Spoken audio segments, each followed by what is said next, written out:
On sait que Facebook a une grosse chape qui lui pèse sur la tête, surtout en Europe, et qu'on risque de lui demander de démanteler la partie Facebook, WhatsApp et Instagram. Et elle s'était engagée à les laisser bien autonomes. Là, on voit bien, à travers cette panne, que déjà, ces trois logiciels, en fait, sont sur le même réseau. Des infos qui n'en finiront pas de vous épater, c'est la revue de la presse technologique. Salut à tous, bienvenue. Si vous aimez la technologie et si vous êtes encore en questionnement par rapport à la panne qu'il y a eu la semaine dernière, eh bien on a décidé de vous donner quelques éclaircissements, d'essayer d'ouvrir les horizons et de réfléchir sur cette panne dingue qui a mis tout le monde sur les nerfs la semaine dernière. Pour en parler, bien évidemment, on va parler aussi d'autres sujets. C'est David Schiffers de la société Medacom qui est avec nous, spécialiste en cybersécurité. Ça tombe bien. Bonjour David Schiffers. Bonjour Cathy. Ça va ? Très bien.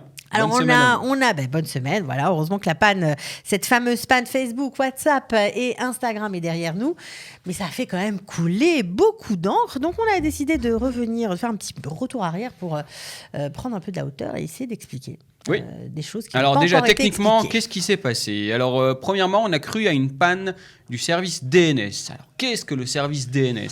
Le service DNS, c'est l'annuaire téléphonique d'Internet, c'est-à-dire que chaque ordinateur sur Internet est identifié par un numéro, une adresse IP, comme le numéro de téléphone, sauf que vous ne retenez pas tous les numéros par cœur. Donc dans votre téléphone, vous avez un annuaire qui met la correspondance entre le nom de la personne, celle-là vous la connaissez par cœur, et son numéro que vous ne connaissez pas par cœur, et vous appelez le nom de la personne et ça appelle son numéro. DNS, c'est exactement la même chose. On pensait à une panne chez Facebook de leur DNS, sachant que leur DNS, ils gèrent leur propre DNS. A priori, ce n'était pas le cas, c'est une panne de système BGP. Alors BGP, qu'est-ce que BGP ? BGP, c'est un protocole de routage d'Internet, c'est-à-dire c'est ce qui indique le trafic sur Internet. C'est-à-dire si vous voulez aller de Paris à Marseille, vous prenez la A6. C'est ce que dit BGP. Et en fait, Facebook a son réseau autonome, ce qu'on appelle un AS, un Autonomous System, c'est un réseau totalement autonome. Toutes les grandes entreprises du net ont leur réseau autonome. Les fournisseurs d'accès comme SFR Free, etc. ont aussi leur AS, leur Autonomous System. Et pour une raison que pour l'instant on ignore encore, mais on le saura peut-être ou pas plus tard, les routes vers l'AS de Facebook a disparu du réseau BGP, donc a disparu du réseau Internet. Et du coup, plus personne ne savait comment arriver chez Facebook. Voilà, a priori, ce qui s'est passé, en tout cas, de ce qu'on sait. Aussi par rapport à WhatsApp, ça ne marchait pas non plus. Ah ben c'est pareil. Alors voilà, justement, venons-en à la partie analyse. Alors, 2 points importants. Le premier, c'est qu'on soupçonnait que ce soit une attaque, notamment suite aux révélations de la lanceuse d'alerte Frances Haugen, qui a révélé devant la commission du Sénat américain les agissements de Facebook après avoir été, elle, à la tête de l'entité de supervision du contenu chez Facebook qui a été démantelée, ce qui l'a beaucoup peiné pour rester soft. Et donc, elle a révélé en fait les agissements de Facebook qui sont vraiment, mais pas du tout, a priori, selon ses dires, pas du tout dans le sens de restreindre le contenu qui pourrait être nocif pour les utilisateurs. Donc, elle témoigne dans ce sens. Et est-ce que ce serait suite à ce témoignage qu'il y aurait eu cet incident qui serait malveillant ? C'est une supposition qu'on peut faire. Autre point intéressant, c'est que on sait que Facebook a une grosse chape qui lui pèse sur la tête, surtout en Europe, sur le fait qu'elle aurait fusionné ou elle serait en train de fusionner et qu'on risque de lui demander de démanteler la partie Facebook, WhatsApp et Instagram.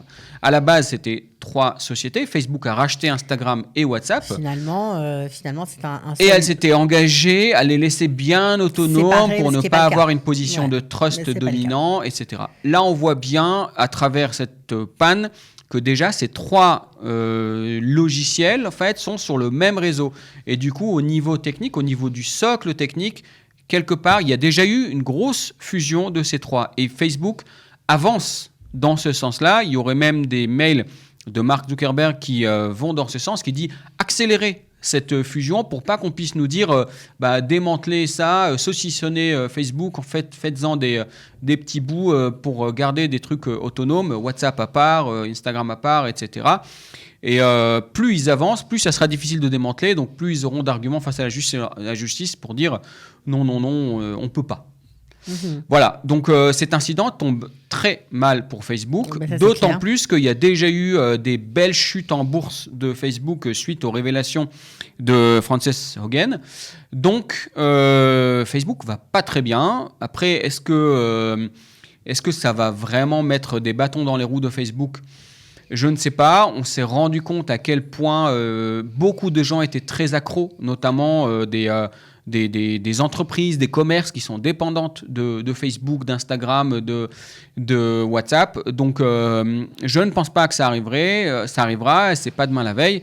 Et des pannes comme ça, voilà, ça arrive. Même s'il y a eu 6 heures de panne, ça arrive. Et puis, c'est l'occasion d'apprendre à vivre sans, peut-être. L'occasion d'apprendre à vivre sans. Bon, enfin, il y a beaucoup d'argent aussi en jeu et beaucoup d'argent, beaucoup de pertes financières. Seulement 6 heures de panne et ça a occasionné des millions de dollars. Avec les pertes de Facebook, oui. Je sais, j'ai plus le chiffre, mais en un mois, Facebook a perdu à peu près 13% en bourse. Ouais, au Nasdaq. Donc, oui, les pertes sont colossales pour les détenteurs d'actions Facebook. Bon, alors ça, c'était notre petit retour arrière. On était bien obligé de vous faire une petite explication sur ce qui s'est passé pour ceux qui n'auraient pas tout suivi. Alors, on va continuer avec une autre info. Alors là, je vais utiliser un vocabulaire tout à fait professionnel. Le plus gros leak de l'histoire. Donc, si je dis le plus gros leak, ça veut dire quoi ? C'est le plus gros vol de données de l'histoire, a priori.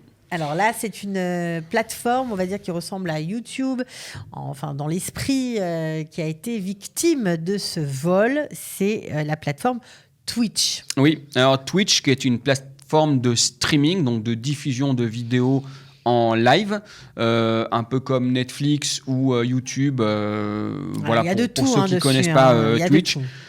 Twitch a été racheté en 2014 par Amazon, donc c'est une société qui appartient aujourd'hui à Amazon. Elle avait été rachetée pour $1 milliard, c'est pour dire si elle a de la valeur, cette entreprise. Et cette semaine, il y a un vol de données, alors pas un petit vol de données, c'est pas seulement les données personnelles des utilisateurs de Twitch qui ont été volées, c'est toutes les données de la société, c'est-à-dire le code source, les bases de données, les salaires, les niveaux de rémunération des streamers, des dirigeants, les échanges de mails, les communications, les publications, tout a fuité sur le net. Apparemment, c'est passé par 4chan, qui est un forum très prisé par les geeks et les hackers. Donc, c'est là qu'a été publié Toujours le même système, vendu sur le dark web. Même pas vendu. Ça a été publié gratuitement par, a priori, par des hackers qui en avaient marre, en fait, de la position dominante alors je sais pas si c'était spécialement contre Amazon ou contre Twitch plus précisément, mais en tout cas ils ont décidé de voler et publier rien que pour faire du mal et leur apprendre à vivre, leur apprendre la politesse, voilà. Alors je justifie rien, mais en tout cas ils ont fait très très mal parce que imaginez que tous les codes sources des applications de Twitch, donc les applications présentes, les projets, etc., sont accessibles à tout le monde. Tout le monde peut récupérer toutes les informations. Donc, ce sont des dégâts colossaux qui touchent Twitch et Amazon de manière directe. Et alors quoi, ça veut dire pour les utilisateurs, c'est un problème. On peut toujours continuer à se connecter sur cette plateforme. Alors la première chose à faire quand on entend parler de leak, c'est de changer son mot de passe. Changer son mot de passe. Ah oui, tout de suite. Il y a eu une fuite, donc ça veut dire que la base de données avec le nom des utilisateurs ou les mots de passe, même si c'est pas les mots de passe et c'est juste ce qu'on appelle un hash du mot de passe, c'est-à-dire c'est l'équivalent, c'est un système pour reconnaître le mot de passe, c'est quand même quelque chose de très précieux avec lequel on peut faire beaucoup de choses. Donc il est extrêmement recommandé pour tous les utilisateurs de Twitch de changer leur mot de passe immédiatement. Ça, c'est la chose à faire. Et puis après, pour le reste, ce qui est volé et ce qui se balade dans la nature, ça, malheureusement, on ne le récupérera jamais parce que c'est déjà présent dans des milliers d'exemplaires à travers le net. Donc, ça sera impossible de faire le ménage et le nettoyage là-dessus. La fuite est faite. Maintenant, il faut juste réparer les dégâts et voilà, c'est plus au niveau des utilisateurs que ça se passe. Bon, alors on va continuer, poursuivre avec une autre info. On en avait déjà parlé la semaine dernière, je crois. C'est l'arrivée de Windows. Alors ça y est, c'est fait, c'est testé, c'est lancé. Windows 11, n'est-ce pas? Alors, certains ordinateurs, pour certains processeurs un peu lents, c'est pas génial, mais vous avez une solution de contournement. On peut malgré tout obtenir, en tout cas télécharger sur son vieux PC Windows 11 à certaines conditions. Oui. Alors, d'abord, quelques mises en garde. Il est extrêmement recommandé de ne pas installer Windows 11 sur des PC qui sont déjà lents avec Windows 10. D'accord. Parce que ça ne va pas régler les choses. Par contre, Microsoft a limité la possibilité d'installer Windows 11 sur certains processeurs et notamment sur des cartes mères qui n'ont pas la fameuse puce dont on a parlé la semaine dernière, la TPM2, qui est une puce de sécurité qui se trouve sur la carte mère. Maintenant, si vous avez un processeur puissant, qui fonctionne normal, bien, qui fonctionne bien avec Windows 10, mais qui n'est pas compatible Windows 11 pour des raisons qui regardent Microsoft. Vous pouvez quand même installer Windows 11, c'est-à-dire contourner le blocage de Microsoft avec un outil qui s'appelle Media Creation Tools. Cet outil est disponible sur Internet. C'est un outil, il est gratuit. Il n'est pas illégal, donc vous pouvez absolument l'utiliser. D'ailleurs, on va aussi vous mettre une vidéo de démonstration de Michael de Tech2Tech qui a fait une vidéo exceptionnelle qui détaille pas à pas exactement comment faire cette installation de contournement. Donc, j'aime beaucoup ce garçon. C'est chouette. Donc, ça veut dire qu'on télécharge, en fait, on regarde cette vidéo réalisée par Tech2Tech et on a, en fait, tout le déroulé. On a le déroulé, le mode opératoire exact de comment faire pour installer Windows 11 sur un ordinateur qui n'est a priori pas compatible, mais qui devrait supporter au niveau de la puissance. Alors, juste encore un point important concernant Windows 11. Beaucoup seraient tentés, comme moi par exemple, les technophiles, d'installer Windows 11 dès sa sortie, voire même avant, en bêta-tester, etc., un peu comme je l'ai fait. C'est bien pour ceux qui vraiment sont férus de techno et qui aiment bien jouer avec les choses et sont plutôt excités quand ils rencontrent des problèmes.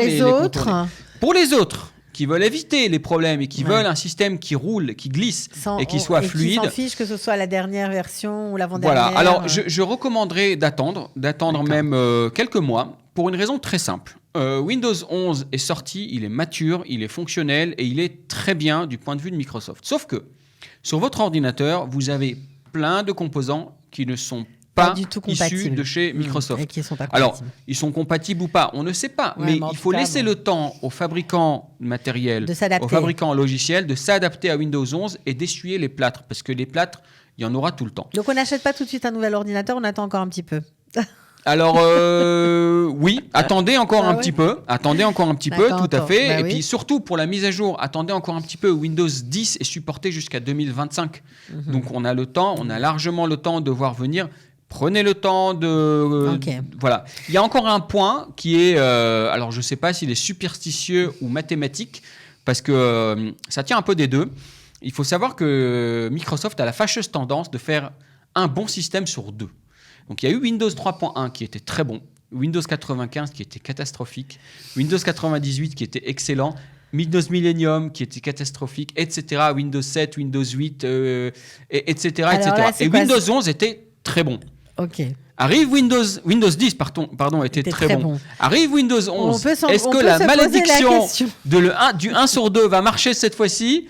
Je ne sais pas, mais statistiquement, pour les matheux, ou superstitieusement pour les superstitieux, Voilà, Faire attention. prenez le temps, réfléchissez bien, enfin prenez le temps de voir et regardez si ça marche ou pas, parce que je on va pense mettre que vos conseils à exécution. On va attendre. Enfin, moi, personnellement, on n'est pas très pressé, n'est-ce pas? Mais je suis encore une super geek. Mais bon, avec vous, ça va on va peut-être le devenir. En tout cas, merci d'avoir été avec nous, David. On se retrouve la semaine prochaine pour une autre émission. Avec grand plaisir. Voilà, de la revue de la presse technologique. Bonne semaine à tous. Ouais, toi aussi. Des infos qui n'en finiront pas de vous épater, c'est la revue de la presse technologique.